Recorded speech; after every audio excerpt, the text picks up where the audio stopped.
إن الحمد لله نحمده ونستعينه ونستغفره ونعوذ بالله من شرور أنفسنا ومن سيئات أعمالنا من يهده الله فلا مضل له ومن يضلل فلا هادي له وأشهد أن لا إله إلا الله وحده لا شريك له وأشهد أن محمدا عبده ورسوله أما بعد. Louange à Allah, le maître des circonstances, on loue pour tout ce qu'il nous accorde comme bien et comme grâce. Et on lui demande de déverser ses grâces et bénédictions sur le prophète Mohammed, sallallahu alayhi wa sallam, sa famille, ses compagnons et tous ceux qui les ont suivis jusqu'au jour de la rétribution. Alors, nous sommes toujours dans l'explication du Durar al-Bahiyya fi Masail al-Fiqhiyya de l'imam Mohammed ibn Ali al-Shawkani, rahimahullah. Et nous sommes toujours dans le chapitre des prières surérogatoires. Et on s'est arrêté sur la masala du Tahiyat al-Masjid. On a parlé de Tahiyat al-Masjid. Quelle est sa sentence? On a rappelé le khilaf, la divergence des savants par rapport à cela et les arguments de tout un chacun. Alors, les savants ont divergé aussi. Qu'est-ce qui est mieux par rapport à la prière surrogatoire?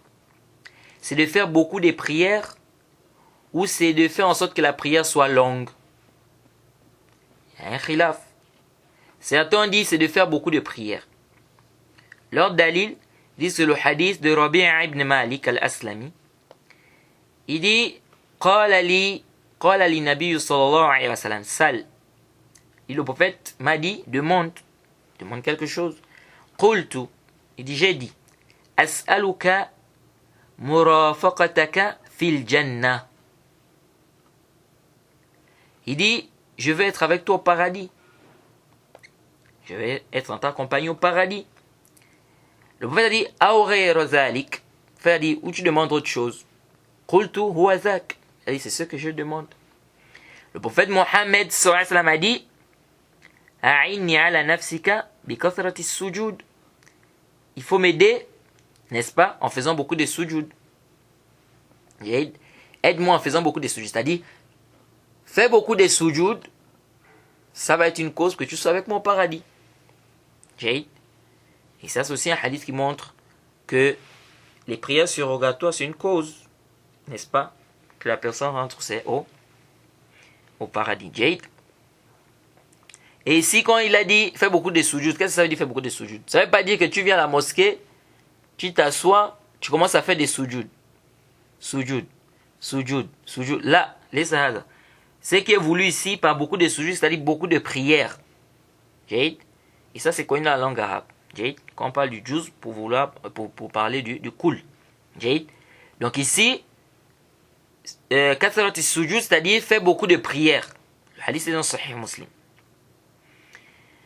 Et l'imam Shafi'i, il est allé à dire non, c'est pas de faire beaucoup de raka'a. Ce qui est mieux, c'est de quoi? De tirer.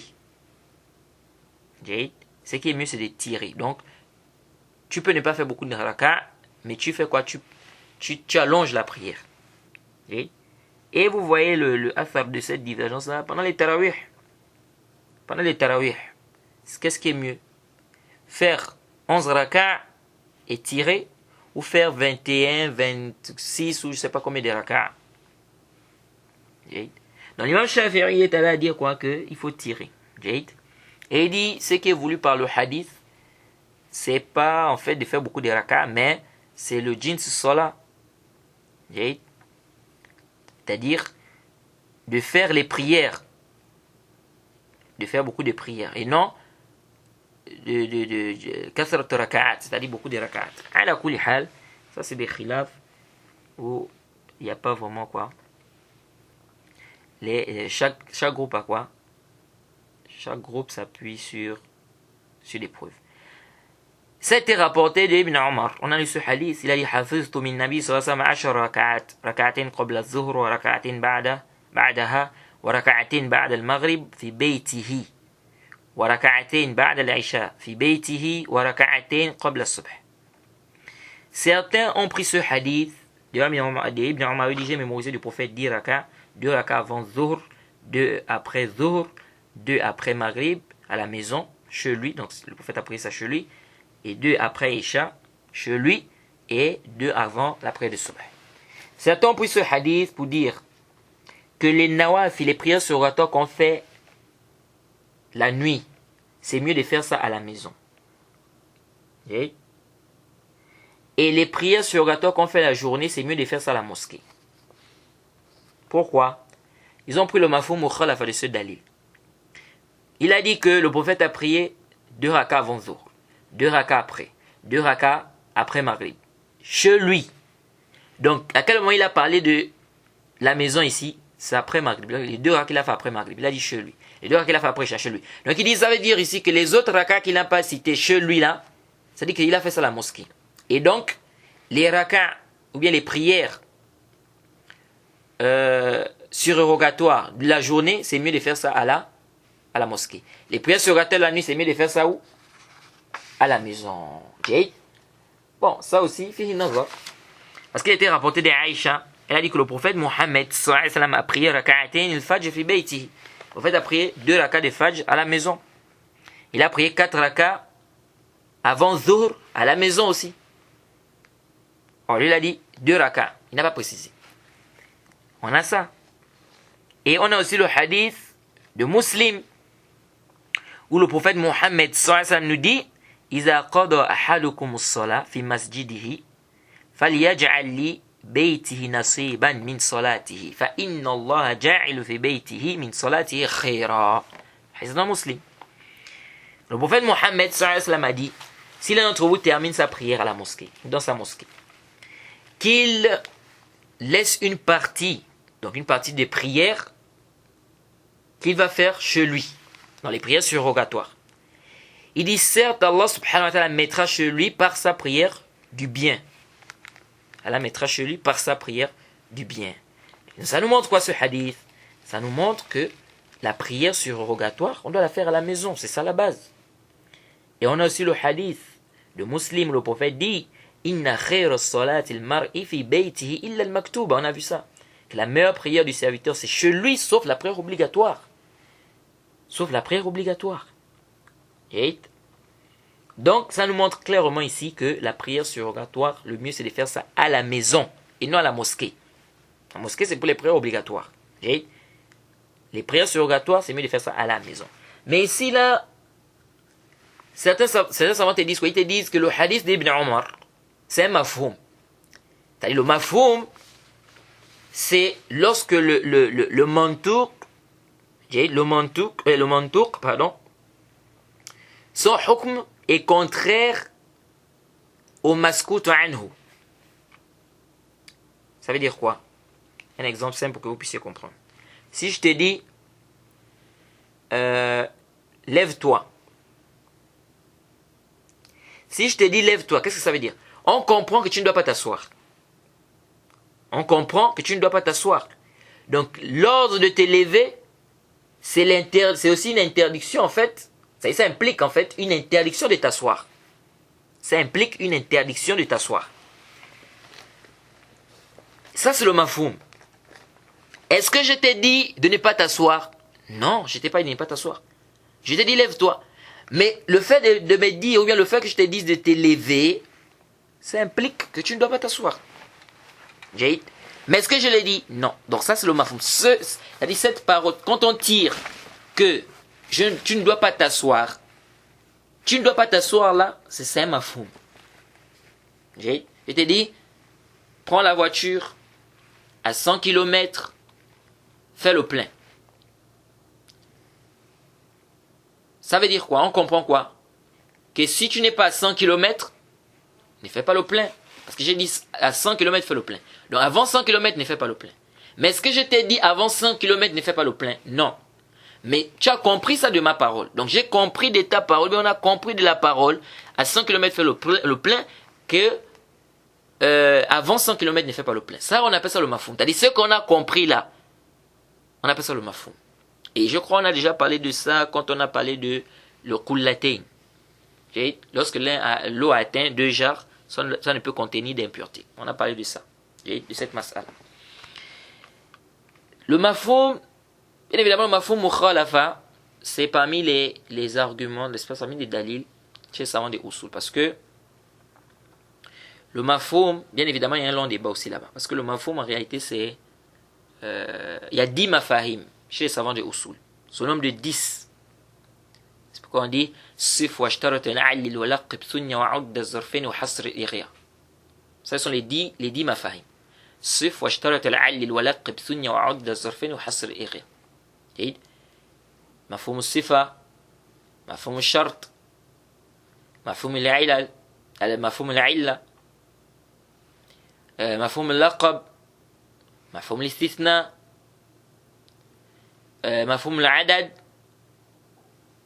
مفهوم الحصر، مفهوم ظرف الزمان والظرف المكان. جيد. et مفهوم الغاية. Je crois que ça fait 10. Sif wa shtarat al-'allil wa laqib sunya wa 'udd az-zarfain wa hasr al-ighiya. Ça sont les 10 mafahim. Mafhum mukhalafa, parce que il y a le mafhum muwafaqa, il y a le mafhum mukhalafa. Bien évidemment, ça aussi c'est un long débat. Bref, c'est ça en fait quand on dit le mafhum mukhalafa, c'est un peu ça. Et donc ici, quand Ibn Omar a dit que il a prié 2 rakats après Maghrib chez lui et après Isha chez lui, il n'a pas dit que les prières de Zohr, les prières qu'il a priées avant Zohr ou bien après Zohr, il a prié ça chez lui, il n'a pas dit ça. Mais comme il a dit pour les prières de nuit chez lui, et il n'a pas dit pour les prières de la journée chez lui, donc on comprend que les prières de la journée, il a prié ça où? À la mosquée. Donc on a fait un mafoum. Alors certains savants te disent que ça c'est le mafoum. Maintenant les hadiths d'Aïcha, où elle nous dit que le prophète a prié les 2 rakats des Fajr chez lui, ou 4 rakats avant Zohr chez lui, il dit c'est des mafoum qui sont clairs, c'est des textes qui sont clairs. Donc c'est le mantouk. Donc ce qui se dit clairement, c'est le mantouk. Ce qui se comprend, c'est le mafoum. Donc il dit ici que al-mantouk muqaddam ala al-mafoum. Ce qui se dit clairement prévaut sur ce qui se comprend. Et aussi, il y a encore un autre problème, parce que quand on dit que le prophète a dit que la meilleure prière du serviteur c'est chez lui, sauf la prière obligatoire, on est confronté à un mafoum ici. Le hadith d'Ibn Omar. Donc, est-ce que ce texte général peut être restreint par un mafoum? Est-ce que le mafoum, hal mafoum yukhassis al-'am?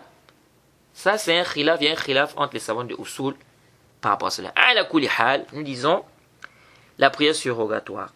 La base, c'est des prières chez soi. Les prières obligatoires, on prie ça à la mosquée. Mais il n'y a pas de mal si la personne prie la prière surrogatoire à la mosquée. Et on a aussi dit qu'il y a un débat des savants avant la prière de Zuhr. C'est combien de rakats qu'on doit faire? On doit faire 4 ou on doit faire 2? L'imam Ahmed, il a pris le hadith d'Ibn Omar qui dit 2. Et l'imam Shafi'i, il a dit non, c'est 4. Il a pris le hadith d'Aïcha. Il dit que le hadith d'Aïcha, il y a une ziyada. C'est maqboula. Parce que le hadith est dans Bukhari. Il dit que le prophète Mohammed sallallahu alayhi wa sallam kana la yada' arba'in qabla zuhr. Le prophète ne délaissait pas 4 rakats avant zuhr. Wa raka'atain qabla al-fajr. Et 2 rakats avant fajr. C'est pourquoi nous avons dit que la vie qui était plus proche, allait le plus savant, c'est qu'on fait 4 rakats avant zuhr. Et 2 rakats après zuhr. Ce qui renforce l'avis de l'imam Shafi'i, c'est que c'est venu dans le hadith qui nous parle des 12 rakats. Celui qui fait 12 rakats dans la journée. Ou bien 12 rakats. Celui-là, il se verra construire une maison ça y est, une maison lui sera construite au paradis. Donc, ce hadith, on a vu les détails de ce hadith. Ce hadith nous montre clairement, dans ce hadith, on a dit que 4 rakats avant Zuhr. Et donc, ça vient renforcer la vie de l'imam Shafi'i. Ala kulli hal, si la personne prie aussi 2 rakats avant Zuhr, il n'y a pas de mal. Mais ici, nous disons quoi? La vie que nous préférons, c'est de faire 4 rakats avant Zuhr. Et c'est la vie de l'imam Shafi'i.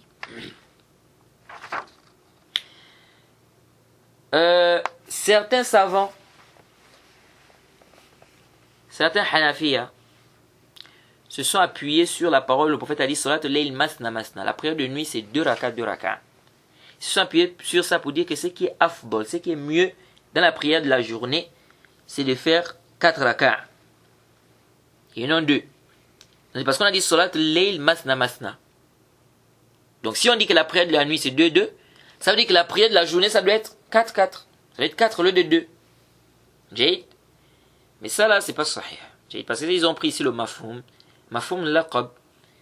Et de surcroît, même cette question, ou bien ce hadith, c'est venu c'est la suite à une question. C'est-à-dire, la personne a posé la question au prophète. Comment on fait la prière de la nuit? Et le prophète a dit, masna, masna. Est-ce que une réponse qui vient par rapport à une question, ce mafhoum là doit être pris on doit prendre ce mafhoum là en considération? Non. Jade. Une autre question aussi, c'est que le prophète Mohammed sallallahu alayhi wa sallam muslim dit afdal salat ba'da al-farida salat al-layl. La meilleure prière après la prière obligatoire, c'est la prière de la nuit.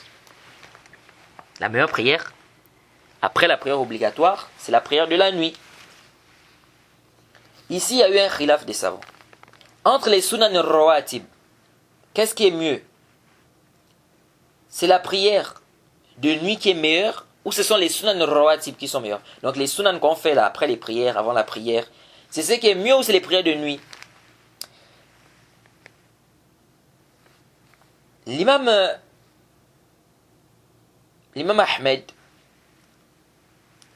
il a dit les prières de nuit sont meilleures que les sunan rawatib. Pourquoi? Il s'appuie sur ce hadith. Il va dire la meilleure prière après la prière obligatoire, c'est la prière de nuit. Hadith dans Sahih Muslim. La majorité des savants dit non. C'est les sunan rawatib, donc les sunan qu'on fait là après les prières, là, avant les prières, après les prières, les rakats qu'on fait là. Les sunan rawatib là, c'est ce qui est meilleur que les prières de nuit. Et ils ont répondu au hadith qui dit que la meilleure prière après la prière obligatoire, c'est la prière de nuit. Ils ont dit non, ce qui est voulu dans ce hadith, c'est la prière, c'est-à-dire les meilleures prières en fait de nuit, ce sont celles qu'on fait au dernier tiers de la nuit. Leur dalil, ils disent que c'est venu dans le hadith d'Abu Huraira, le hadith de Sahih Muslim, qu'on a posé la question au prophète. Et salat afdal ba'd al-maktuba. Quelle est la prière qui est meilleure après la prière obligatoire? Le prophète a dit salat fi jawf al-layl. La prière au dernier tiers de la nuit. J'ai. Donc ils disent, quand le prophète a dit la meilleure prière, c'est la prière de nuit, après les prières obligatoires, c'est la prière de nuit, c'est-à-dire les meilleures prières dans la nuit, ce sont les prières qu'on fait au dernier tiers de la nuit. Donc le hadith qui a dit les prières de nuit, en fait ce qui est voulu, c'est les prières qu'on fait au dernier tiers de la nuit. Je ne sais pas si vous voyez. Donc il veut dire en fait quoi, en résumé? Que les meilleures prières de la nuit sont des prières qu'on fait au dernier tiers de la nuit. Ou les prières qu'on fait au dernier tiers de la nuit. Mais ça ne veut pas dire que les prières de la nuit sont meilleures que les prières que l'on fait la journée. Bon, ça aussi fait une nazar. Parce qu'ils ont pris quoi, un mafhoum? C'est un mafhoum qu'ils ont pris ici. Quand le prophète dit, on a posé la question au prophète, quelles sont les meilleures prières? Il a dit, après la prière obligatoire, après la prière obligatoire, ou bien après les prières obligatoires, il a dit, la prière au dernier tiers de la nuit. Donc, ça veut dire quoi? Ça veut dire que les prières qu'on les fait pour le dernier tiers de la nuit, elles ne sont pas meilleures que les rawatib. Donc c'est un mafhoum. Mais c'est un mafhoum qui est venu après une question. Le mafhoum qui vient après une question, c'est-à-dire lorsque la réponse, on pose la question au prophète, et le prophète répond, et dans cette réponse-là, on prend un mafhoum. Est-ce que ce mafhoum-là, doit être considéré comme étant un dalil? Je crois qu'on a parlé de cette question quand on a parlé du hadith de Khullatain dans le Kitab al-Tahara, chapitre de la purification. À la kulli hal, l'avis que nous trouvons juste à l'aide le plus savant, c'est que les prières de nuit sont meilleures que les prières que l'on fait la journée. Jade.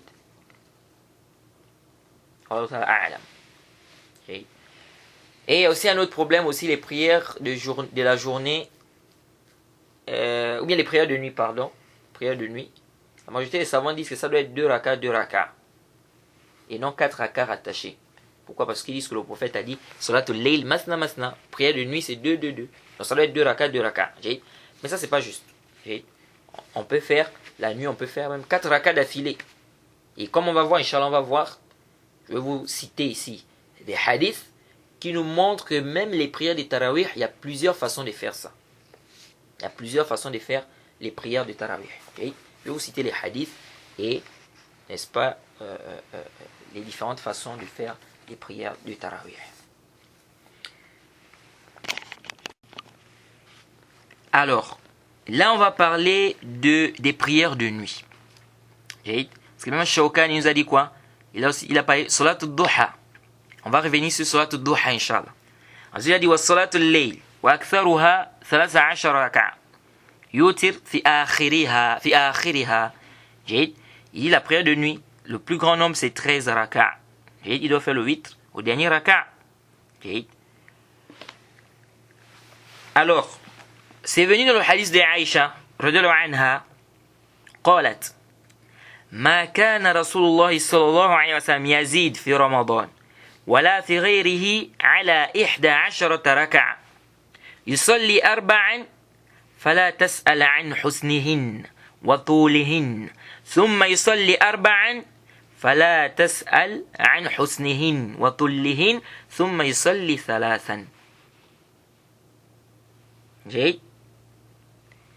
Ce hadith, c'est un hadith qui est venu dans le Sahih Bukhari Muslim. Elle dit quoi, Aïcha radhiyallahu anha? Elle nous dit que le prophète Mohammed sallallahu alayhi wa sallam ne dépassait pas pendant le Ramadan, en dehors du Ramadan, 11 rakats. Il priait 4 rakats. Elle dit ne pose pas la question sur sa longueur. Il priait 4 rakats. Puis il priait 4 rakats, ne pose pas la question sur sa longueur. Après il dit quoi? Il priait 3 rakats. Jade. Ça c'est un hadith qui nous montre que le prophète Mohammed sallallahu alayhi wa sallam, pendant les prières de nuit, priait combien? Il ne dépassait pas 11 rakats. Que ça soit dans le Ramadan, c'est-à-dire on est au mois du Ramadan, il ne dépasse pas 11. En dehors du Ramadan, il ne dépassait pas 11.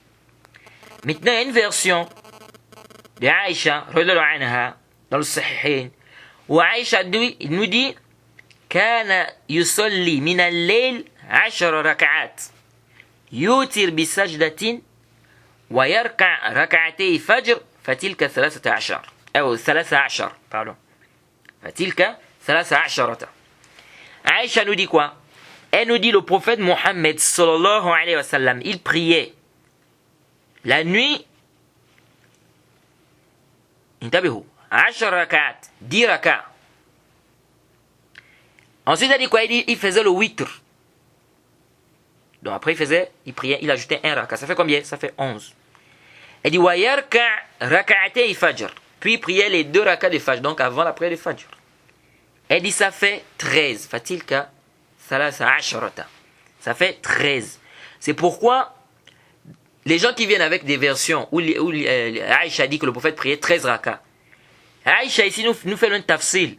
Elle dit il priait 10. Après il ajoutait avec 1. Ça fait combien? 11. Et ensuite il priait 2 rak'ats avant la prière de fajr. C'est ce qu'il fait? C'est ce qui fait 13. Donc dans les versions elle a dit de manière mujmal comme ça, de manière générale qu'il priait 13. Les 13 là, qu'est-ce qui rentre à l'intérieur? Les rak'at et fajr. 2 rak'ats qu'il faisait avant, que le prophète faisait avant fajr. Elle a compté ça, faisait tout ça, elle a mélangé, ça faisait 13. Mais est-ce que ça veut dire ici que les prières de nuit des Tarawih, ou les prières de nuit là, ils priaient 13, là, c'est pas ce que ça veut dire ici de ce hadith. C'est pourquoi c'est venu dans une autre version. Hadith de Aïcha toujours. Rapporté par Bukhari et Muslim. كان رسول الله صلى الله عليه وسلم يصلي من الليل 13 ركعة يوتر من ذلك ب5 لا يجلس في شيء إلا في آخرها. Il y a une façon de faire tarawih, une façon de faire qiyam al-layl, que peut-être beaucoup ne savent pas. Elle nous dit que le prophète priait 13 rak'at. Il faisait 5, c'est-à-dire le 8, il faisait 5 rak'at. Il ne s'asseyait qu'au dernier. Ça veut dire qu'il faisait 5 rak'at enchaînés comme ça. Et on va voir ça, Inch'Allah. Donc, quand Aïcha nous dit ici qu'il faisait 13, on doit comprendre quoi? Que dans les 13 là, il y a les 2 rak'ats avant le fajr. C'est pas seulement ça. C'est venu également dans d'autres versions Ou Aïcha a dit que le prophète faisait d'abord 2 rakas khafifatain. Donc 2 rakas légers avant de commencer son tarawih, bien c'est son qiyam al-layl. Ce qui fait que les deux là, mélangés au 11, ça faisait 13. Donc quand on trouve dans des versions de Aïcha où elle dit que le prophète a fait 13, on doit comprendre, soit ce sont les 2 rakas d'avant la prière de Fajr qu'elle a fait rentrer, soit ce sont les 2 rakas que le prophète faisait, c'est-à-dire les 2 rakas légers que le prophète faisait avant de commencer Qiyam al-Layl. J'ai dit que c'est permis, avant de commencer Qiyam al-Layl, tu fais d'abord 2 rakas khafifatain. J'ai Et vous êtes sans ignorer le sujet, la mas'ala par rapport à cette question. J'ai ceux qui disent quoi, qu'on ne doit pas ajouter 11 au-dessus de 11 rakats, d'autres qui disent qu'on peut ajouter, on peut aller jusqu'à 60, 50, même jusqu'à 100. La mas'ala n'est pas aussi simple que ça, les frères. Les gens prennent cette mas'ala comme si c'était une mas'ala aussi simple. Non. Et aussi, il ne faut pas exagérer. En classant les gens des mubtadi' n'importe comment, tout simplement parce que non, on ne doit pas prier plus de 11, ceux-là ils prient plus de 11, c'est des innovateurs. Là, ralote. Il y a des grands savants, plein de savants, comme on va même voir. Ibn Abdel Barr dit même qu'il y a un consensus. Consensus entre les musulmans qu'on peut ajouter. Il y a une tabéhou. Ceux qui ont dit qu'on peut ajouter, déjà, parmi les arguments, ils s'appuient sur le fait que quoi? Que le prophète, ils disent que le prophète a prié 20 rakats. C'est rapporté par l'imam Bayhaqi, le hadith d'Ibn Abbas. On dit que le prophète a prié 20 rakats avec le witr. Mais ça, c'est un hadith qui est da'ifun jidda. Da'ifun jidda. C'est très faible. Là, j'ai transmission à Ibrahim ibn Osman, Jaïd ibn Shayba, al-Absi, il est matrouk. Donc ça, c'est très faible. Les gens ne peuvent pas prendre ça comme dalil. Le hadith qui dit que le prophète a prié 20 rakats, dans le sunan de Bayhaqi, c'est un hadith da'ifun jidda. Très faible. Jaïd.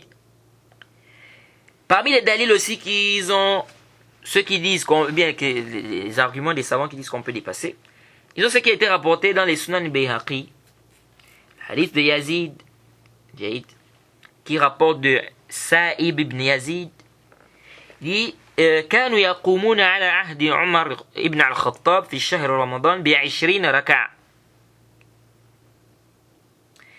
Qu'au temps de Omar ibn al-Khattab, les gens faisaient quoi? Le tarawih, Qiyam al-Layl, ils faisaient 20 rakats. 20 rakats au temps de Omar ibn al-Khattab. Déjà, il faut savoir qu'il y a 2 versions en fait dans ce hadith. Il y a une version qui dit clairement que Omar ibn al-Khattab, il a demandé à Ubayd de prier, ils ont prié 11 rakats. 11. Et il y a une version qui dit qu'on priait au temps de Omar. On priait au temps de Omar. Bien, les gens s'élevaient au temps de Omar, faisaient tarawih, ils priaient 20 rakats. Mais ce hadith, c'est un long débat sur son authenticité. Le athar là, qui dit que au temps de Omar on priait 20 rakats, Cheikh Al-Albani dans son livre Salat al-Tarawih, Cheikh Al-Albani il a un petit livre sur la Salat al-Tarawih, où il a détaillé, où il a parlé de cette question de l'ajout là. Et il a dit que ce hadith a plusieurs ilal qui font que ce hadith devient le hadith de da'if. Il dit c'est munkara. Quels sont ces arguments là? Pourquoi le Cheikh Al-Albani il a dit que c'est da'if ce athar là? Car il dit que Yazid là qui a rapporté le hadith là, il dit même s'il est thiqa, il a fait le tafarrud, il est le seul qui a rapporté ça parmi les thiqat.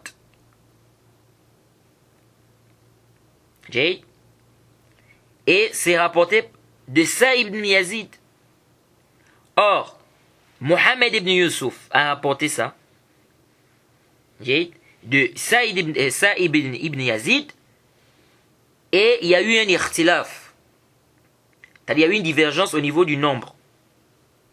Tantôt, dans le hadith on dit, c'est-à-dire parmi les gens qui ont rapporté de Sa'ib ibn Yazid et de Sa'ib ibn Yazid, il y a eu un ikhtilaf, une divergence. Certains qui ont rapporté on dit c'était 11. D'autres disent c'était 20. Alors, Cheikh Al-Albani dit, la version qui dit que c'était 11, c'est la version qui est plus juste. Parce que celui qui a rapporté, il est awsaq, il est plus digne de confiance que celui qui a rapporté 11. Parce que le Hafiz ibn Hajar même dit qu'il est thiqatun thabt. Et celui qui a rapporté 20, Al-Hafiz a seulement dit thiqa. Donc il y a une différence quand on dit thiqatun thabt et quand on dit thiqa seulement. Jayid. Ça c'est un. Deuxièmement, Cheikh Al-Albani dit Muhammad ibn Yusuf, c'est le fils de la sœur de Sa'ib ibn Yazid. Il dit, il est proche de Sa'ib ibn Yazid, ça fait partie de ses parents. Jayid. Donc il est a'raf, il connaît plus les riwayat de Sa'ib ibn Yazid que d'autres. Il est ahfaz. Et donc ce qu'il a rapporté comme nombre, n'est-ce pas, ça contredit ce que Yazid a rapporté. Donc ici, il dit c'est sa version à lui qu'on doit faire précéder. Jade. Et il dit quoi? Il dit ensuite sa version est même en conformité avec le hadith d'Aïcha, qui dit que le prophète n'a pas dépassé 11 rakats. Donc il a été rapporté que Omar ibn al-Khattab a fait 11 rakats.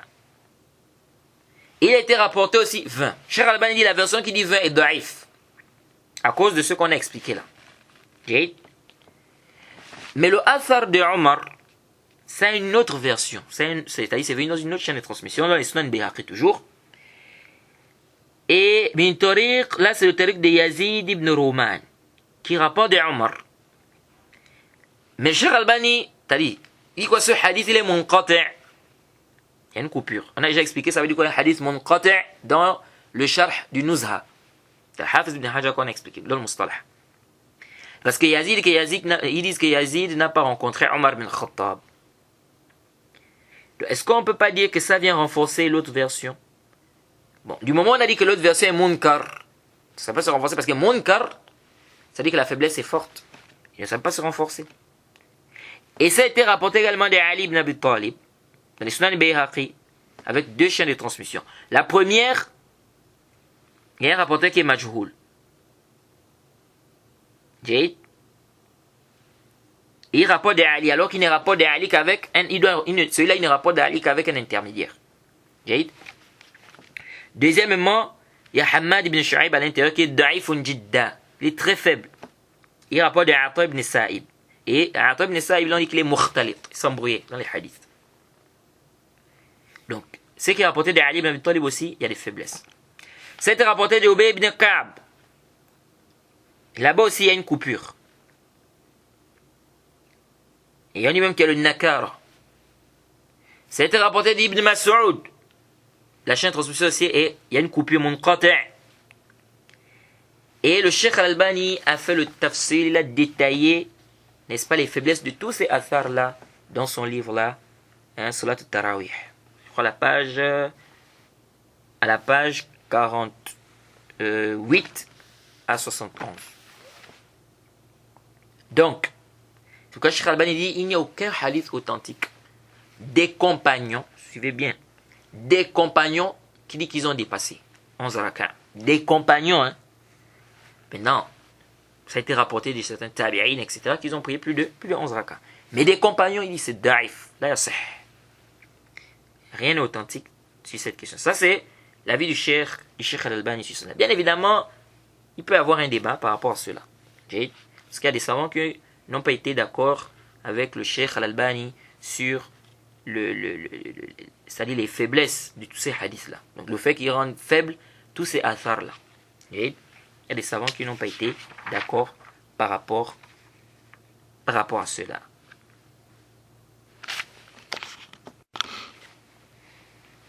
Alors, ceux qui ont dit qu'on peut ajouter, ils n'ont pas dit ça comme ça. Ils sont appuyés sur des preuves, en dehors des athars qu'on vient de citer. Ils se sont aussi appuyés sur des preuves qui ont été rapportées du prophète Mohammed sallallahu alayhi wa sallam. Parmi les preuves, le hadith de Zayd ibn Khalid al-Juhani. أنه قال لأرمقن صلاة رسول الله صلى الله عليه وسلم ليلة فصلى ركعتين خفيفتين. Il dit, j'ai observé la prière du prophète Mohammed sallallahu alayhi wa sallam une nuit. Il dit fasalla rak'atayn khafifatain. Il a pris 2 rakas légers. Thumma salla rak'atayn tawilatain tawilatain tawilatain. Il faut compter ici. Il dit, puis il a pris 2 rakas long. Thumma salla rak'atayn wa huma duna allatain qablahuma. Puis il a pris 2 rakas qui étaient moins que les 2 précédents. J'ai moins que les 2 précédentes. Il dit Summa salla rak'atayn wa huma duna allatain qablahuma. Puis il a prié 2 autres rak'ats qui étaient quoi? Moins que les rak'ats précédents. C'est-à-dire par rapport à la longueur. Summa salla rak'atayn wa huma duna allatain qablahuma. Puis il a prié encore 2 rak'ats qui étaient toujours moins, n'est-ce pas, au niveau de la longueur, de la durée, par rapport à ceux qui ont précédé. Thumma salla rak'atayn wa huma duna allatain qablahuma. Puis il a encore prié 2 rak'ats moins que ceux qui ont précédé. Thumma awtar. Puis il a prié le 8. Fazalika thalatha asharata rak'a rawahu Muslim. C'est pas si vous avez suivi. Donc on reprend. Il dit que le prophète a fait quoi? On va compter. Fasalla rak'atayn khafifatain. Il a prié 2 rak'ats légers. Thumma salla rak'atayn tawilatain tawilatain tawilatain. Ça fait combien? Ça fait 4. Thumma salla rak'atayn wa huma duna allatain qablahuma. Ça fait combien? 6. Il a prié 2 rak'ats après, ça fait 6. Thumma salla rak'atayn wa huma duna allatain qablahuma. Ça fait combien? 6, 7, 8. Ça fait 8. Thumma salla rak'atayn wa huma duna allatain qablahuma. Ça fait combien? 10. Thumma salla rak'atayn. Puis il a prié 2 rak'ats. Wa huma duna allatain qablahuma. Ça fait combien? 10, 11, 12. Ça fait 12. Thumma awtara. Puis il a fait le 8. Ça fait combien? 13. Il dit fazalika thalatha asharata rak'a. Il dit ça fait 13 rak'ats. Donc parmi les daïls aussi de ces savants, ils disent voilà. Ici le prophète Mohammed sallallahu alayhi wa sallam a prié 13 rak'ats. C'est bien compté ici. Il a même dit la prière de nuit. Mais les autres ont répondu à cela en disant non. Ici, il a compté les 11 rak'ats avec les 2 rak'ats légers que le prophète faisait avant de commencer ses prières de nuit. Et on dit, il n'y a pas de mal de commencer ta prière de nuit avec 2 rak'ats légers. Tu fais d'abord 2 rak'ats légers, après tu commences à faire la prière de nuit. Parmi les arguments aussi, le hadith d'Ibn Abbas, dans le Sahih al-Bukhari, il dit quoi qu'il a dormi chez sa tante, Maïmouna. Il dit que le prophète Mohammed sallallahu alayhi wa sallam a dormi. Puis le prophète s'est réveillé. Il a fait les ablutions. Il s'est levé pour prier. Ibn Abbas dit qu'il a fait la même chose. Il s'est réveillé aussi pour faire les ablutions pour prier avec le prophète. Ça nous montre qu'on peut prier la prière de nuit en groupe. Mais ça ne doit pas être quoi? Un arrangement préalable. C'est-à-dire tu vas chez un frère, il s'élève par exemple pour prier. Il n'y a pas de mal, tu fais les ablutions, tu rentres avec lui dans la prière, vous priez en groupe. Mais ça ne doit pas être quelque chose où vous êtes arrangé au préalable. Vous vous arrangez pour préalable, bon, on se retrouve chez tel frère pour prier la prière de nuit. Ou bien pour prier là. Sauf pendant le ramadan. Sauf pendant le ramadan. Mais avant ça, non. Parce qu'ici, le prophète Mohammed a prié avec Ibn Abbas. Mais ce n'était pas quoi? C'était pas un arrangement. Il n'a pas dit Ibn Abbas qu'on s'est réveillé à telle heure pour prier la prière de nuit. Là. Donc la base, la prière de nuit, c'est-à-dire les prières surrogatoires, on ne fait pas ça en groupe. Sauf là où on a quoi? Sauf là où on a des dalils. Et ceux qui disent que mais le prophète a dit de réveiller par exemple sa femme la nuit pour prier. C'est même de verser de l'eau au niveau de son visage, si elle n'arrive pas à se réveiller. Nous disons ce hadith ne nous montre pas que tu dois prier en groupe. On t'a demandé de réveiller ta femme pour prier. Est-ce que ça veut dire que vous devez prier en groupe? Là. Donc la prière de nuit, en dehors du ramadan, la base c'est quoi? On peut passer en groupe. Sauf si ça vient quoi? Sans arrangement préalable. Tu t'es levé pour prier, 2 personnes arrivent, ils te suivent. Vous n'êtes pas arrangé. Là c'est permis, comme c'est venu dans ce hadith. Donc il dit, il est venu, il a prié avec le prophète. Écoutez maintenant, il dit, Fasalla rak'atayn. Il a prié 2 rak'ats. Thumma rak'atayn, puis 2 rak'ats. Thumma rak'atayn, puis 2 rak'ats. Ça fait combien? 6. Thumma rak'atayn, puis 2 rak'ats. Ça fait combien? 8. Thumma rak'atayn, puis 2 rak'ats. Ça fait combien? 10. Thumma rak'atayn. Ça fait combien? Puis 2 rak'ats. Ça fait 12. ثم أوتر. Puis il a fait le 8. Ça fait combien? 13. ثم اضطجع حتى جاء المؤذن فقام فصلى ركعتين ثم خرج فصلى الصبح. Il dit puis s'est allongé jusqu'à ce que le muazzin, n'est-ce pas, vienne. Donc lorsque le muazzin est arrivé, il s'est levé, il a prié 2 rakats, puis il est sorti, il a prié subh. Ça montre aussi que le prophète Mohammed a prié la prière de 2 rakats qu'on fait avant la prière des Fajr. Il a prié ça chez lui, parce qu'il dit après il est sorti. De ce hadith, certains ont pris ce hadith pour dire qu'on peut prier 13. Ça montre que c'est pas seulement 11. Ce qu'il a dit. صلى ركعتين ثم ركعتين ثم ركعتين ثم ركعتين ثم ركعتين ثم ركعتين ثم أوتر. Ça montre ici qu'on dépasse. Mais certains ont répondu, parce qu'ici on ne peut pas dire aussi ici que c'était les rak'atain des Fajr qui rentraient dans les 13. Parce qu'après il a dit qu'il a prié 2 rak'ats, après il est sorti pour faire subh. Ça veut dire que les 2 rak'ats ne rentrent pas dans les 13 là. Mais certains ont dit oui. Mais ici Ibn Abbas c'est comme s'il a mélangé avec les 2 rakats khafifatain que le prophète faisait. C'est les 2 rakats légers que le prophète faisait avant de commencer ses prières de nuit. Il a mélangé ça dans tout ça et c'est ce qu'il a fait. C'est pourquoi il a dit il a fait 2 rakats, puis il a fait 2 rakats, puis il a fait 2 rakats, puis il a fait 2 rakats, puis il a fait 2 rakats, puis il a fait 2 rakats, puis il a fait le 8. Est-ce que vous voyez? Donc ils disent quoi? Ils disent que ici c'est les 2 rakats khafifatain. Ils ont aussi pris le hadith d'Ibn Abbas où il dit que le prophète, quand le prophète priait 13 rakats la nuit. Le hadith d'Aïcha aussi, le prophète priait 13 rakats la nuit.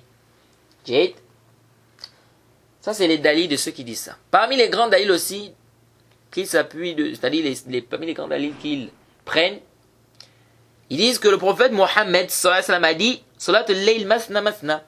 La prière de nuit, c'est 2, donc 2 rakats, 2 rakats. Donc le prophète n'a pas ici précisé un nombre. C'est-à-dire qu'on peut prier 2 rakats, 2 rakats, 2 rakats, 2 rakats, 2 rakats, 2 rakats, jusqu'à on peut dépasser 11. Okay? Mais cette istidlal là aussi fait nazar. Parce que le compagnon il a posé la question sur le kayfiyya.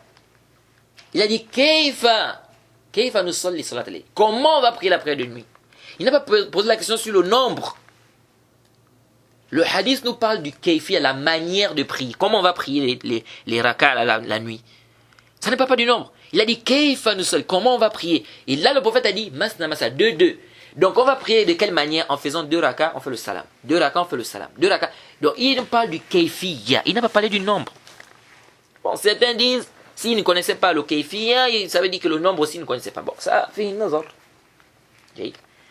C'est pourquoi Cheikh Al-Albani, qu'est-ce qu'il a fait? Cheikh Al-Albani dit, ici là, quand il a dit 2 là, le Cheikh Al-Albani dit ça c'est mutlaq. Il dit l'acte du prophète vient restreindre ça. Donc il a dit la prière de nuit c'est 2. Mais l'acte du prophète montre ici qu'on doit se limiter à 11. Donc ça fait un taqid. Et Cheikh Al-Albani dit l'acte du prophète peut restreindre. Sa parole bien peut restreindre la parole. Il dit c'est comme Allah dit wasariqu wasariqa faqta'u aydiyahuma. Le voleur et la voleuse, coupez-leur les mains. On a dit le voleur et la voleuse, coupez-leur les mains. On peut comprendre les mains ici, c'est-à-dire à partir des doigts ici, jusqu'au coude. On peut même comprendre un peu plus. Cheikh Al-Albani te dit quoi? Il te dit, mais on doit couper la main du voleur jusqu'où? Jusqu'au poignet. Où est-ce qu'on a vu ça? L'acte du prophète. Donc l'acte du prophète, le Cheikh Al-Albani dit, l'acte du prophète est venu restreindre cette parole qui dit quoi? Que coupez-leur les mains. Donc les mains ici c'est mutlaq. Il dit, mais comme le prophète Mohammed, il a coupé jusqu'au poignet, donc c'est là où on doit s'arrêter. Donc si on coupe la main du voleur, on coupe jusqu'au poignet. Donc il dit c'est la même manière ici. Ici le prophète a dit 2. Mais dans l'acte du prophète, il s'est limité à 11. Ça montre qu'on doit faire quoi? On doit restreindre cette parole qui dit 2 là à 11. Ça c'est l'istidlal du Cheikh Al-Albani. Bon, l'istidlal du Cheikh aussi, fihi ma fi. Pourquoi? Parce qu'en réalité, est-ce qu'ici il n'y a qu'un seul qaïd? Parce que les savants qui te disent qu'on peut dépasser, et ils voient que le prophète a fait 13 rakats. C'est pourquoi le Cheikh Islam Ibn Taymiyyah, il voit que le prophète n'a pas dépassé 13. Donc il y a des savants qui voient que le prophète aussi a fait 13. Il n'a pas dépassé 13. Et donc on se retrouve avec deux restrictions ici.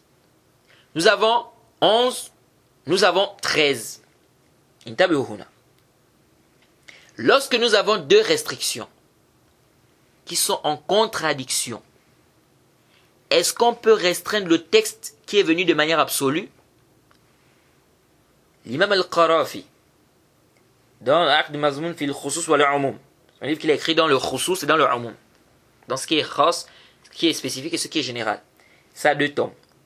L'imam Abu Ya'la, dans son kitab al-Udda, et le Cheikh al-Islam, dans son livre al-Musawwada, pardon, il cite beaucoup quoi, des propos tirés de al-Udda là. Il a rappelé là-bas, dans al-Udda, il a rappelé quoi? Que al-Mutlaq, إذا قيد بقيدين متضادين سقط القيدان وبقي المطلق على إطلاقه باتفاق. Que si on a un texte qui est absolu ou général et que ce texte, il y a deux restrictions mais qui sont en contradiction, qui viennent pour restreindre ça. Il dit ici là, les restrictions là tombent, le texte reste de manière absolue, on ne peut plus le restreindre. Parce qu'il y a quoi? Il y a deux ou plusieurs restrictions et qui sont en contradiction. Parce que ici, si on dit que le prophète a prié 13, il a prié 12. Pourquoi tu dis qu'on doit se limiter à 11, pourquoi pas 13? Et si tu dis qu'on doit se limiter à 13, pourquoi pas 11? Est-ce que vous suivez? Donc ils disent ici, on a deux restrictions. 13, 11. Parce qu'il y a des savants qui voient que le prophète n'a pas dépassé 11. Donc ils disent on a 13, on a 11. Si toi tu dis qu'on doit se limiter à 11, pourquoi pas 13? Jade. Et donc ils disent qu'ici on peut prendre ça comme taqid. On peut prendre ça comme restriction, ça tombe. Bon, ça c'est si on accepte que le prophète a prié 13 rak'a dans les prières de nuit. Est-ce que vous voyez?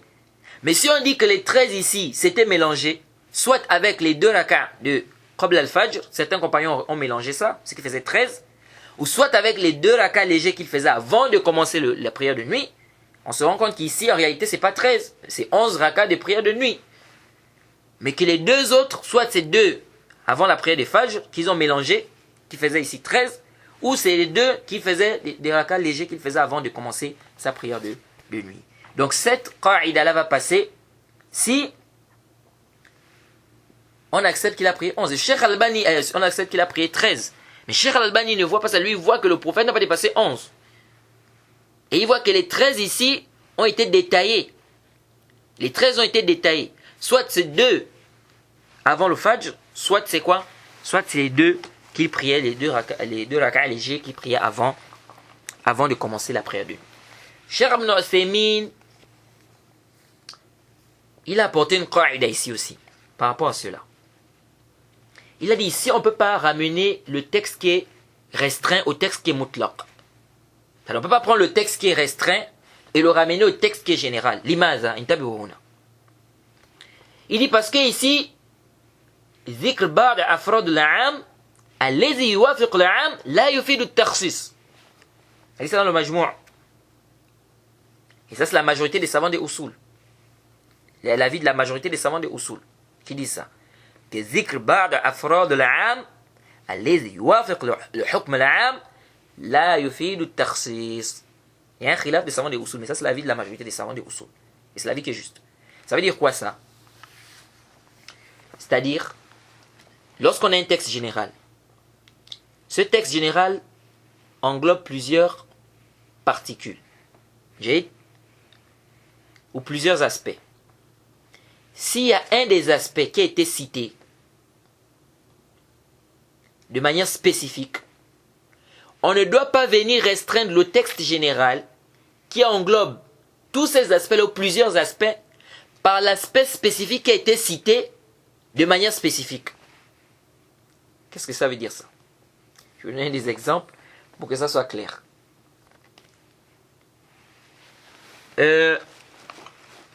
Allah subhanahu wa ta'ala nous dit wa hafizu ala salawat wa salatil wusta. Soyez assidus aux prières, la prière médiane. Quand Allah nous dit soyez assidus à la prière, ça englobe toutes les prières. Hafizu ala salawat, soyez assidus aux prières, pardon. Ça englobe toutes les prières. Après il dit wa salatil wusta, la prière médiane. Bon, la prière médiane ici c'est un khilaf, mais ce qui est juste c'est que c'est la prière des asr. La prière médiane. Jade. Quand il dit la prière médiane, est-ce que ça veut dire que la prière où on doit être assidu, c'est la prière médiane, c'est la prière des asr seulement, et les autres prières, non? Là. Pourquoi? Parce que la prière médiane rentre dans les prières. Quand il a dit, soyez assidus aux prières, la prière médiane rentre à l'intérieur. Jade. Donc, quand il dit la prière médiane, le hukm de la prière médiane ne contredit pas le hukm de soyez assidus aux prières. Et donc, on ne peut pas faire une restriction. Mais c'est pour nous montrer ici quoi? L'importance. C'est pour attirer notre attention par rapport à cette prière. Mais ça ne veut pas dire qu'on doit restreindre ça avec le texte général. Et je crois qu'on a parlé de cette qaïda là lorsqu'on a parlé de la mas'ala du tayammum dans le kitab Tahara. Lorsqu'on a vu le khilaf des savants, est-ce que le tayammum, il faut nécessairement qu'on fasse ça, c'est-à-dire il faut nécessairement le sable, ou on peut faire ça même sur une pierre, même s'il n'y a pas le sable. On a vu qu'il y a un khilaf. Parce qu'il y a un hadith qui a dit que le prophète a dit quoi? Qu'on a fait de la terre un moyen de purification pour moi, j'ai ma communauté. Mais il y a une version qui a dit turbatuha, dans son sable. Donc certains savants ont dit, quand le prophète a dit qu'on a fait de la terre un moyen de purification, on doit restreindre ça par le texte qui a dit turbatuha. On a fait du sable, de son sable, un moyen de purification. Donc ça veut dire que le tayammum, c'est pas sur, c'est-à-dire la terre comme ça de manière absolue. Non, il faut qu'il y ait du sable. Et on avait refuté cela. On avait dit que ذكر بعض أفراد العام يوافق الحكم العام لا يفيد التخصيص. Pourquoi? Parce que la terre rentre dans, ou le sable, pardon, rentre dans le texte général qui parle de la terre. Et le hukm du sable ne contredit pas le hukm de la terre. C'est-à-dire, le fait a dit que la terre, on a fait ça comme étant c'est un moyen de purification. Le sable aussi, c'est un moyen de purification. Donc ça veut dire que les deux, c'est le même hukm. Donc du moment où c'est le même hukm, et que le sable rentre dans le texte général qui est, quand on parle de la terre, ici, ça veut dire qu'on ne peut pas restreindre le texte général qui parle de la terre. Je ne sais pas si vous avez compris. Et cette qaïda, le Cheikh Ibn Uthaymin, il utilise ça beaucoup. Surtout, même dans les questions de salat, il utilise ça. Comme la question du tashahhud, le fait de lever le doigt, pardon. Lever le doigt dans la prière. Le Cheikh Ibn Uthaymin voit que il est permis de quoi? De lever son doigt entre les deux prosternations. Entre les deux prosternations. Et quand tu vas au sujoud, tu reviens. Il est permis pour toi de lever le doigt. Tu vas au sujoud, tu reviens. Il est permis pour toi de lever le doigt. Il voit que c'est permis. Et il voit même que c'est une sunna. Pourquoi je vois, il y a des gens parfois qui mettent que voilà une sunna délaissée. Une sunna délaissée, ça aussi fait une nadar. Parce qu'il y a des savants qui voient que c'est bid'a. Il y a des savants qui voient que c'est une bid'a de faire ça. Parce que déjà, on ne trouve pas les savants. Les anciens savants ne trouvent pas les savants qui ont parlé de ça. Et même la parole d'Ibn Qayyim, quand on repart, c'est pas très clair par rapport à cela. Jaïd. Et l'avis qui est juste, c'est que c'est une bid'a, comme dit Sheikh Al-Albani. Sheikh Al-Albani dit que c'est une bid'a de lever le doigt après entre les deux prosternations en fait. Jaïd. Lever le doigt entre les deux prosternations, c'est une bid'a, c'est pas une sunna. Donc c'est pas une sunna de laisser, mais c'est plutôt une bid'a. Pourquoi? Le Cheikh Ibn Uthaymin, et dans le Kitab Salat, quand on a parlé du chapitre de la prière, j'avais omis de parler de cette question-là. Le Cheikh Ibn Uthaymin s'est appuyé sur quoi? C'est venu dans le Sahih Muslim. Le hadith d'Ibn Omar, il dit ceci que le prophète Mohammed sallallahu alayhi wa sallam kana iza qa'ada ou jalasa fi as-salat rafa'a usbu'ahu. Lorsqu'il s'assied, le prophète Mohammed, lorsqu'il s'assied dans la prière, il levait son doigt. Donc, lorsqu'il s'assied dans la prière, c'est am, c'est général. Ça veut dire que je suis assis, donc je vais au sujoud. Je reviens, je suis assis, je lève. Je vais au sujoud, je reviens, je suis assis, je lève. C'est général. Alors, il y a un hadith qui est venu, le hadith d'Ibn Omar, toujours, dans le Sahih Muslim même, qui dit إذا قعد في التشهد. C'est venu aussi le hadith d'Abu Zubair, qui a dit lorsqu'il s'assied dans la prière. Le hadith d'Abu Zubair est venu aussi dans les Nasa'i, il aussi spécifié aussi lorsqu'il s'assied pour le tashahhud. Donc, Cheikh Al-Albani a dit, le hadith qui dit que lorsqu'il s'assied pour le tashahhud, ça nous montre que le hadith qui a dit lorsqu'il s'assied dans la prière, ça doit être restreint par ce hadith-là. Donc, quand le hadith nous dit quand il s'assied dans la prière, ça ne veut pas dire que quand tu vas au sujoud, tu reviens, tu t'assois, tu lèves. Là, ici, là, ce qui est voulu, quand il s'assied dans la prière, c'est-à-dire quand il s'assied pour faire le tashahhud. Le dalil, c'est les autres versions qui sont venues spécifier pendant le tashahhud. Donc, on doit faire le tarsus, on doit restreindre le texte qui a dit quand il s'assied. Donc, quand il s'assied, c'est spécifique quand il s'assied dans le tashahhud. Pourquoi? Parce qu'il y a une version qui a précisé dans le tashahhud. Jade. Cheikh Ibn Uthaymin, rahimahullah, il a dit non. Ici, on ne peut pas travailler avec cette règle-là. Ou ici, on ne peut pas ramener le mutlaq sur le muqayyad. Ou bien faire le tarsus ici. Limadha. Pourquoi? À cause de la qaïda. ذكر بعض أفراد العام الذي يوافق الحكم العام لا يفيد التخصيص. Jade. C'est-à-dire ici, quand le prophète a dit, eh bien quand le compagnon dit, quand il s'assied dans la prière, c'est général ou pas? C'est général. Donc ça englobe pendant le tashahhud et en dehors du tashahhud. Jade. Maintenant on a une version qui dit, quand il s'assied dans le tashahhud. Jade. Quand il s'assied dans le tashahhud, il lève le doigt. Ça contredit la version qui dit, quand il s'assied dans la prière, ils disent non, c'est le même hukm.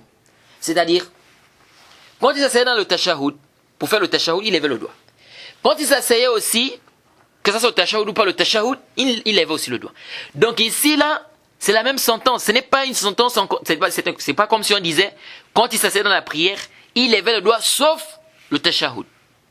Là, on pouvait faire une restriction. Pourquoi? Parce que la sentence, ou ce qui est venu restreindre, quand on a restreint le tashahhud, ça contredit la sentence qui dit, quand il s'asseyait pour faire la prière. Parce qu'on a dit, sauf quand il faisait le tashahhud. Donc, quand on dit sauf quand il faisait le tashahhud, ça veut dire que quand il faisait le tashahhud, il ne levait pas le doigt. Donc, ici, on doit comprendre que le texte général, il est restreint par cela. Donc, il levait le doigt, mais on doit accepter quand il faisait le tashahhud. C'est un exemple que je vous donne pour vous faire comprendre la qaïda. Jade.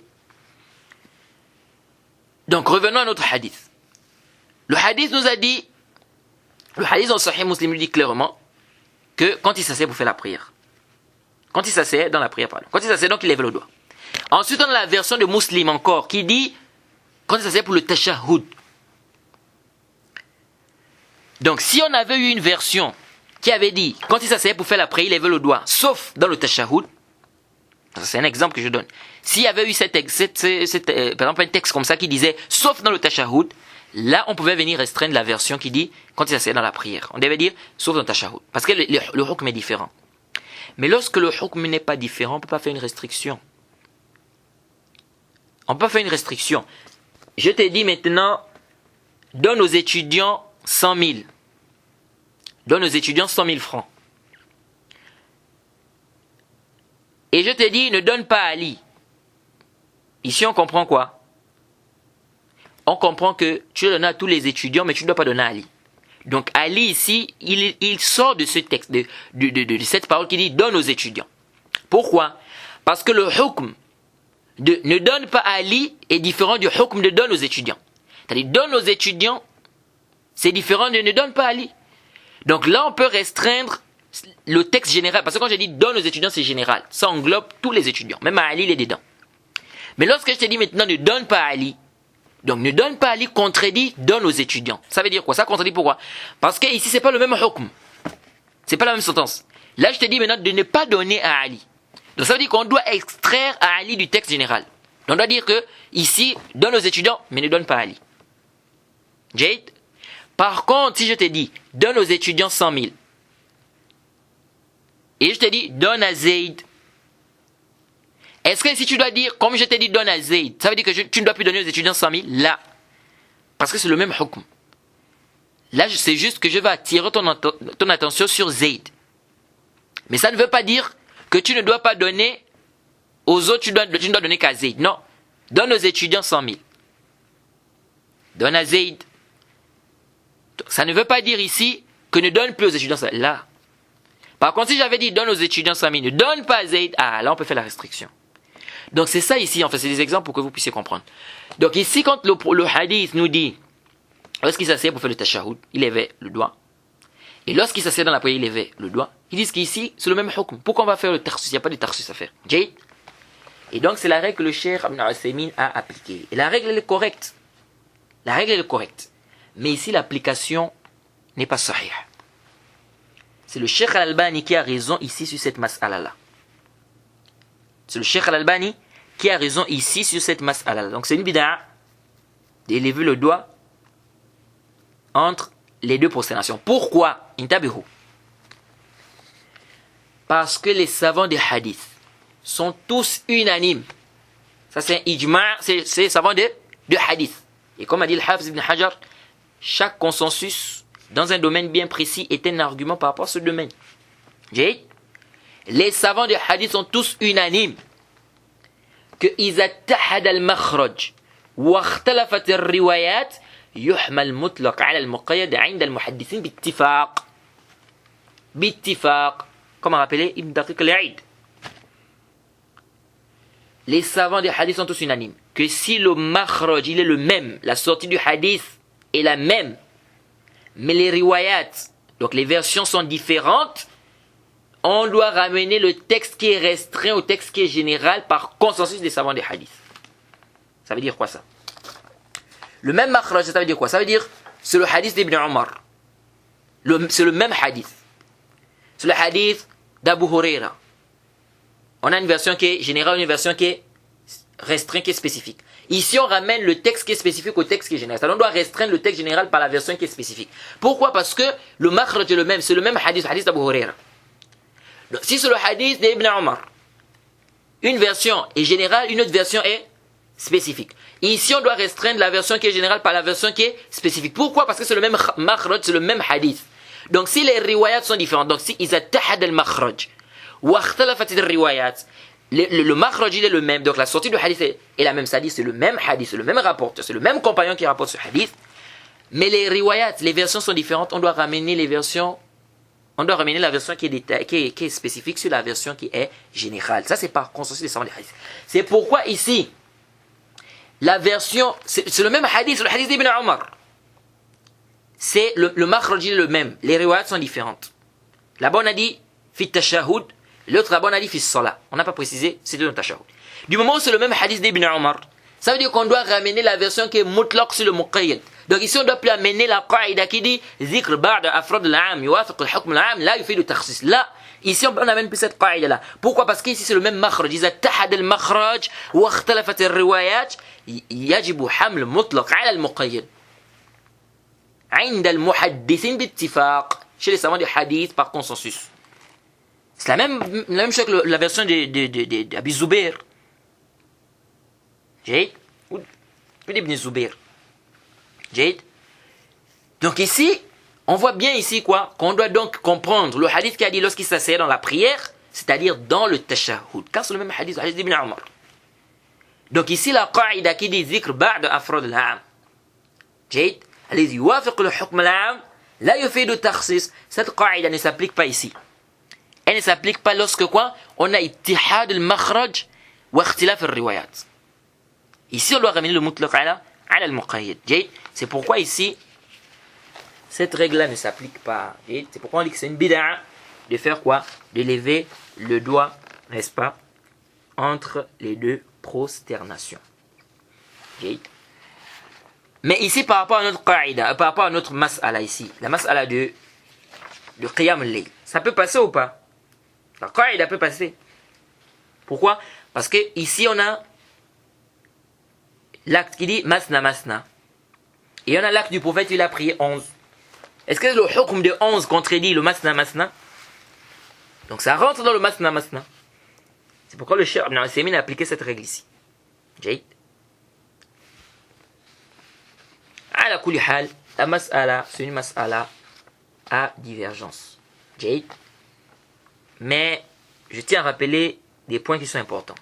Le Cheikh al-Islam Ibn Taymiyyah dans le Majmou' Fatawa tome 22, à la page 272, il a dit que le prophète Mohammed sallallahu alayhi wa sallam n'a pas mis un nombre précis par rapport au rakat de la prière de nuit. Mais il dit qu'il ne dépassait pas 13 rakats. Ensuite, le Cheikh al-Islam Ibn Taymiyyah a dit quoi? Le Cheikh al-Islam Ibn Taymiyyah a dit, le Majmou' Fatawa tome 22, à la page 272, il dit وَمَنْ ظَنَّ أن قيام رمضان فيه عدد مؤقت عند النبي صلى الله عليه وسلم لا يزاد فيه ولا ينقص منه فقد أخطأ. Il dit quoi? ومن ظن أن قيام رمضان فيه عدد مؤقت عن النبي صلى الله عليه وسلم لا يزاد فيه ولا ينقص منه فقد أخطأ. Dit celui qui va penser que le qiyam Ramadan, il y a un nombre précis, donc des rakats, on ne doit pas augmenter ni diminuer, il a fait l'erreur. Il s'est trompé ici. فقد أخطأ. Et Ibn Abd al-Barr, dans le Tamhid, le Maliki, il a dit dans le Tamhid, le tome 21, la page 70, il dit فلا خلاف بين المسلمين أن صلاة الليل ليس فيها حد محدود وأنها نافلة وفعل خير وعمل بر فمن شاء استقل ومن شاء استكثر. Ibn Abd al-Barr nous rappelle un ijma', un consensus. Il n'y a pas de divergence entre les musulmans que la prière de nuit, ça n'a pas de limite précise. C'est une prière surrogatoire, c'est un acte de bien. Jaïd. Il dit celui qui veut qu'il fasse un peu, donc un peu de rakat, celui qui veut qu'il fasse beaucoup. Donc, qu'est-ce que Ibn Abd al-Barr dit ici? Il dit il n'y a pas de divergence entre les musulmans. Donc il a rappelé un ijma'. Donc venir aujourd'hui exagérer dans cette question-là, rendre les gens mubtadi'a comme ça, oh parce qu'ils ont augmenté, ils ont pris plus de 11 rakats, c'est des bid'a, c'est des mubtadi'a, tous ces savants-là tu vas les classer où? Qui disent que c'est permis de prier plus. Ils disent même ijma', mais il reste à savoir, ce ijma', c'est un ijma' qui est quoi? Dhanni ou c'est un ijma' qui est qata'i? Alors, si c'est un ijma' qui est dhanni et que nous avons un texte clair qui contredit ce ijma' qui est dhanni, qu'est-ce qu'on doit faire? On a déjà parlé de cette question. On a déjà parlé de cette question, je crois dans le kitab al-Hajj, lorsqu'on a parlé du Hajj.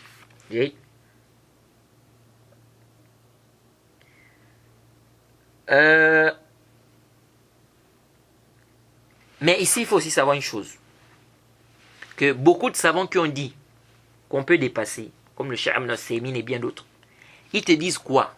Ils te disent que mais ce qui est mieux, c'est de se limiter à 11. Ce que le prophète a fait. Ils te disent quoi? Ce qui est mieux. Et ça, je me rappelle une fois, un frère, il est venu me voir, mais il disait qu'il y a un frère qui lui a dit que le Cheikh Ibn Uthaymin, il voit que c'est mieux de prier plus de 11 rakats. J'ai dit quoi? J'ai dit moi, c'est pas ce que je sais du Cheikh Ibn Uthaymin.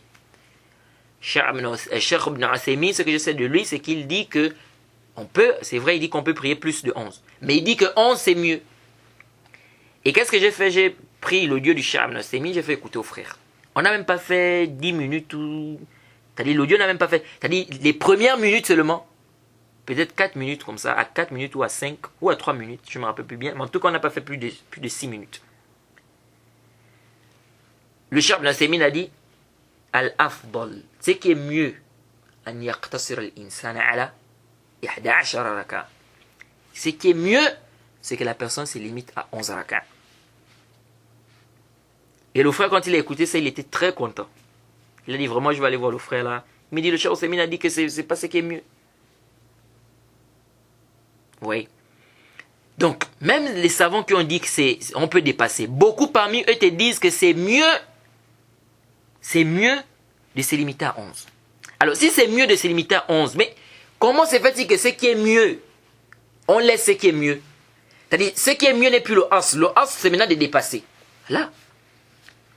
Si on dit que c'est mieux de faire 11, ça veut dire quoi? Ça veut dire que le as, c'est qu'on doit faire 11. On doit faire ce qui est mieux. Donc, toi, tu fais plus de 11. Moi, je fais ce qui est 11. Je me limite à 11. Toi, tu es meilleur que moi. Sachant que beaucoup de savants qui ont dit qu'on peut dépasser te disent que 11, c'est mieux. Ben, c'est ce que le prophète a fait. Donc, tu es sûr que toi, tu es meilleur que moi qui me limite à 11. Tu es sûr de ça. Je me limite à ce que le prophète a fait. Le prophète a fait 11. J'ai fait 11. Donc, toi, tu es meilleur que moi, toi qui dépasses. Et quant à ceux qui disent que non, mais le prophète, il priait, il prenait des longues sourates. Donc, est-ce que vous allez prendre des longues sourates? Calme, tout ça là, c'est pas des dalils. Ça ne tient pas. C'est pas des dalils qui tiennent. Pourquoi? Le prophète Mohammed, ça m'a prié la prière de Maghrib, il a prié avec la sourate Tour. Prière de Maghrib, il a prié avec certaines sourates même qui étaient longues. Pourquoi aujourd'hui, là, quand vous priez la prière de Maghrib, vous ne priez pas des sourates longues, là? Prenez aussi ces sourates-là. Aujourd'hui, si quelqu'un prie la prière de Maghrib, il prend même une longue sourate, vous allez voir ce qui va se passer dans la mosquée. Donc, est-ce que ça, c'est pas des dalils de dire que parce que le prophète tirait, il prenait des longues sourates, et nous, comme c'est un peu compliqué, fais ce que tu peux. Fais ce que tu peux. Ce que tu peux prier, prie. Prie tes 11 rakats, même si tu ne prends pas des longues sourates. Fais ce que tu peux. Jade. Ça, c'est important de comprendre cela. Pourquoi? Parce que on voit des gens qui apportent des choses, des arguments, tu dis subhanallah. Jade. Donc ici, l'avis que nous trouvons juste, c'est que le serviteur se limite à 11 rakats. Comme c'est venu du prophète Mohammed sallallahu alayhi wa sallam. Maintenant, si quelqu'un ajoute, nous ne disons pas aussi que c'est une bid'a. Parce que dire que c'est une bid'a, comment on va dire que c'est une bid'a? Ça a été rapporté de certains salaf, de certains tabi'i. Ibn Abd al-Barr, il dit même qu'il y a un ijma'. Donc comment on va parler de bid'a ici? Dire que c'est une bid'a comme ça fait une nazar. Et sachant qu'il y a des dalils qui, c'est muhtamal, on peut comprendre que le prophète a dépassé 11, il était à 13. Même si on a expliqué que ça doit se comprendre par rapport aux versions qui font le tafsil. Mais c'est pas une question comme ça, on va venir, non, c'est des bid'a, ceux qui font ça, c'est des mubtadi'a. Là, ايش هذا الكلام؟ احترم العلماء. Il faut respecter les savants. جيد. Donc, faites attention, cette mas'ala, parce que je vois des gens qui prennent cette mas'ala comme si c'était une mas'ala aussi simple que ça. Sachant que c'est une grande mas'ala qui est traitée, n'est-ce pas? Et les savants qui disent qu'on peut dépasser, ils n'ont pas dit ça comme ça, bilhawa, par la passion, non. Ils n'ont pas dit ça comme ça par la passion. Jade. Mais, comme je dis, le mieux c'est de se limiter à quoi? Ce que le prophète a fait. On se limite à ce que le prophète a fait. Maintenant, quand on fait de dire que celui qui ajoute c'est une bid'a, moi, je ne penche pas vers cet avis. De dire que ceux qui ajoutent c'est des bid'a, je ne penche pas vers cet avis. Nous disons oui, le mieux c'est de se limiter à 11. Mais celui qui ajoute, est-ce qu'on va dire qu'il est tombé dans des bid'a, ou bien que c'est un mubtadi'? Nous disons haza fihi nazar.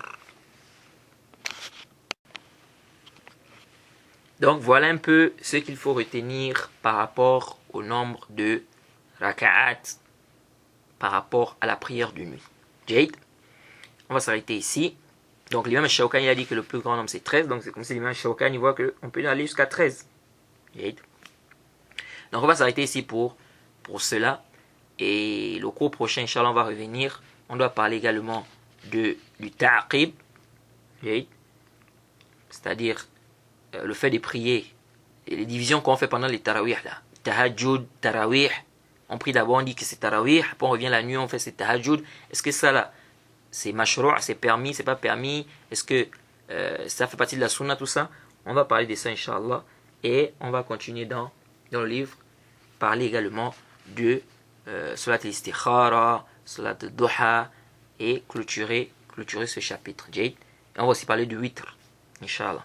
Et je vais aussi vous expliquer les différentes façons, n'est-ce pas, de faire la prière de Tarawih. ou bien de faire des prières de nuit. Donc on s'arrête ici, on demande qu'Allah nous facilite. Wa subhanaka Allahumma bihamdik wa ashhadu an la ilaha illa anta astaghfiruka wa atubu ilayk.